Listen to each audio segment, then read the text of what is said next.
आज से 150 साल पहले एक छोटे से कॉटन ट्रेडर ने भारत को बदलने का सपना देखा। इस बात से बिल्कुल अनजान कि एक दिन उनका यही सपना एक ऐसे बिजनेस एम्पायर को जन्म देगा जो न केवल भारत को बदलेगा बल्कि करोड़ों भारतीयों के दिल को भी जीत लेगा। यह कहानी है टाटा ग्रुप की। इंस्पायर होने के लिए तैयार हो जाएं। साल 1839 जमशेदजी टाटा का जन्म होता है। 1858 में जमशेद जी अपनी एजुकेशन पूरी करते हैं और अपने पिता के साथ मिलकर कॉटन ट्रेडिंग करने लगते हैं। अगले 10 सालों में कई मुश्किलों के बावजूद उनका बिजनेस काफी बड़ा बन जाता है। लेकिन जमशेद जी केवल कॉटन को ट्रेड करके संतुष्ट नहीं थे। वे खुद कॉटन से कपड़े मैन्युफैक्चर करना चाहते थे। इसलिए 1877 में उन्होंने नागपुर में एम्प्रेस मिल को सेटअप किया और मैन्युफैक्चरिंग चालू की। लेकिन एक समस्या थी, वहां के वर्कर्स अपने काम के लिए ज्यादा सीरियस नहीं थे। लगभग हर दिन 20% वर्कर्स अनुपस्थित हो जाते थे, हफ्तों की छुट्टी लेते थे और ज्यादा देर तक काम नहीं कर पाते थे। जमशेद जी ने एक इनोवेटिव सॉल्यूशन निकाला। उन्होंने वर्कर्स के लिए प्रोविडेंट फंड की स्कीम लॉन्च की। मतलब अब वर्कर्स को रिटायरमेंट के बाद पेंशन मिलने वाली थी। दूसरा, उन्होंने वर्कर्स का मेडिकल इंश्योरेंस करवाया और फाइनली फैमिली डेज और स्पोर्ट्स डेज जैसे इवेंट्स ऑर्गेनाइज करवाए। इन इवेंट्स में अच्छा परफॉर्म करने वाले वर्कर्स को सबके सामने रिवार्ड भी किया जाता था। इन सभी इनिशिएटिव्स से वर्कर्स काफी वैल्यूड फील करने लगे, जिससे उनके अटेंडेंस और परफॉर्मेंस दोनों काफी इम्प्रूव हुए। इनमें से कई स्कीम्स इतनी फ्यूचरिस्टिक थीं कि पूरी दुनिया में इन्हें तब तक किसी ने इम्प्लीमेंट नहीं किया था। 1880 में जमशेद जी ने देखा कि इंडिया में इंडिपेंडेंस की डिमांड बढ़ती जा रही है। जमशेद जी का मानना था कि इंडिया को इंडिपेंडेंट होने के लिए और इंडिपेंडेंस को सस्टेन करने के लिए इकोनॉमिकली सेल्फ सफिशिएंट बनाना पड़ेगा और सभी एसेंशियल प्रोडक्ट्स को इंडिया में ही बनाना होगा। इसलिए उन्होंने अलग अलग एरियाज में और भी इंडियन बिजनेस बनाना चालू कर दिया। उन्होंने सबसे पहले पचगनी के पहाड़ों में स्ट्रॉबेरी फार्मिंग की शुरुआत की, जिसका इम्पैक्ट यह हुआ आज भी पंचगनी स्ट्रॉबेरी फार्मिंग और जैम फैक्ट्रीज के लिए जाना जाता है। जमशेद जी ने यह भी ऑब्जर्व किया कि बेंगलोर और मैसूर का वेदर फ्रांस जैसा है, इसलिए वे फ्रांस में ब्रीड किए जाने वाले सिल्क वर्म्स को इंडिया ले आए। उन्होंने बेंगलोर और मैसूर में जमीनें खरीदीं, टाटा सिल्क फार्म ऑर्गेनाइजेशन की शुरुआत की और लोकल फार्मर्स से सिल्क वर्म ब्रीडिंग करवाई।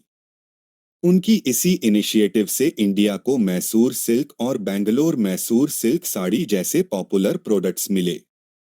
जमशेद जी अपने होमटाउन बॉम्बे को बहुत पसंद करते थे और जानते थे कि शहर की डेवलपमेंट के लिए वहां एक वर्ल्ड क्लास होटल होना बहुत जरूरी है। इसलिए उन्होंने 1898 में द ताज महल होटल बनाना चालू कर दिया।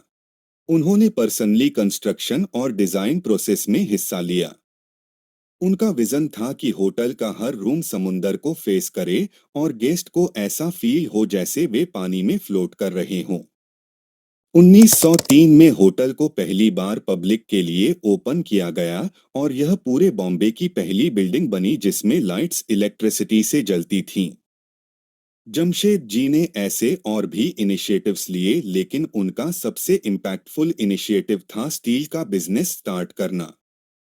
इंडिया में कंस्ट्रक्शन, रेलवेज और मैन्युफैक्चरिंग जैसी हर इंडस्ट्री को डेवलप करने के लिए स्टील की जरूरत थी। इसलिए उनका सपना था इंडिया में ही एक स्टील प्लांट खोलना। उन्होंने अपनी लाइफ के 17 साल इंडिया में जगह जगह हाई क्वालिटी आयरन ओर ढूंढने में लगा दिए, क्योंकि स्टील बनाने के लिए आयरन सबसे इम्पॉर्टेंट रॉ मटेरियल होता है। लेकिन सैडली जमशेद जी को लगातार फेलियर्स का सामना करना पड़ा। फिर आखिरकार 1899 में बंगाल प्रोविंस में रिच आयरन और रिजर्व्स मिल गए, जिसके बाद उन्होंने तुरंत आयरन और माइनिंग और एक स्टील प्लांट सेटअप करना स्टार्ट कर दिया। लेकिन अनफॉर्चुनेटली जमशेद जी खुद अपनी आंखों से इंडिया में स्टील बनते नहीं देख पाए, क्योंकि 1904 में 65 की उम्र में उन्होंने अपनी आखिरी सांस ली। जमशेद जी का विजन और उनके ड्रीम्स इतने ग्रैंड थे कि उनके जीते जी उन सबका पूरा होना पॉसिबल नहीं था। इसलिए उनके बाकी सभी ड्रीम्स को पूरा करने की जिम्मेदारी ली उनके बेटे दोराब जी टाटा ने। जमशेद जी का मानना था कि इंडिया साइंटिफिक रिसर्च और एजुकेशन में वेस्टर्न कंट्रीज से बहुत पीछे है। वे इंडिया में एक ऐसा इंस्टीट्यूशन एस्टैब्लिश करना चाहते थे जो यहाँ वर्ल्ड क्लास रिसर्चर्स और साइंटिस्ट्स प्रोड्यूस करे। इसलिए दोराब जी टाटा ने मैसूर के महाराजा की मदद ली और 1909 में बेंगलोर में इंडियन इंस्टीट्यूट ऑफ साइंसेज को एस्टैब्लिश किया। Nobel laureate CV Raman IISc के फर्स्ट डायरेक्टर बने।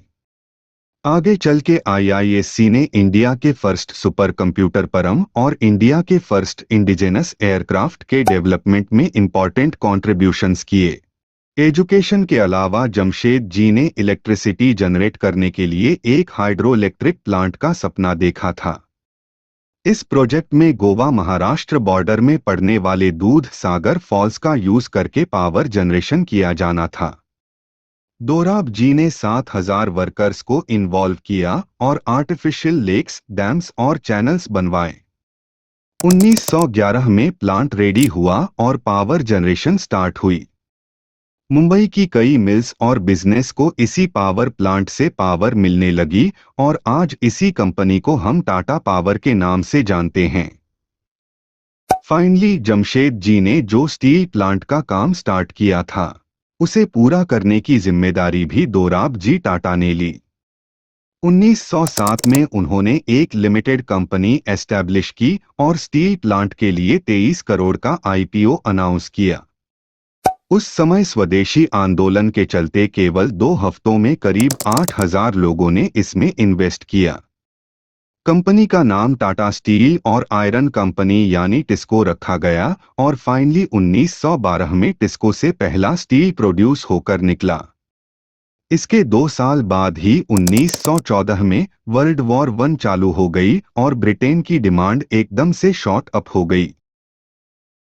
जमशेद जी टाटा एक ऐसे व्यक्ति थे जिन्होंने अपने जीवन में बहुत बड़े सपने देखे और उन्हें साकार करने के लिए जी जान से मेहनत की। उनका सपना भारत में एक स्टील प्लांट बनाने का था, जिसे पूरा करने के लिए उन्होंने कई सालों तक संघर्ष किया। 1882 में जब उन्होंने एक फेमस जियोलॉजिस्ट की रिपोर्ट पढ़ी तो उन्हें नागपुर के पास चंदा डिस्ट्रिक्ट में आयरन और के भंडार का पता चला।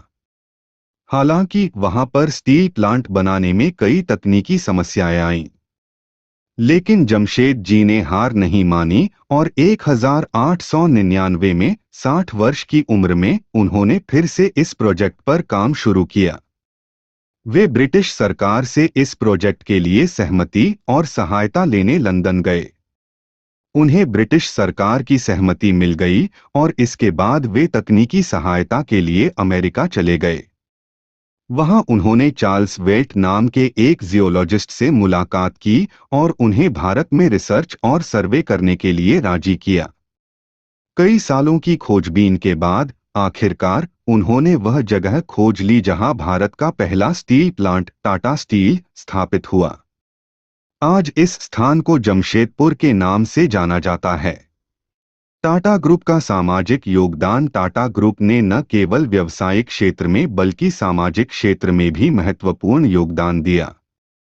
1962 की इंडो चाइना वार और 1965 की इंडो पाक वार के दौरान टाटा ग्रुप ने सरकार को वित्तीय और अन्य सहायता प्रदान की।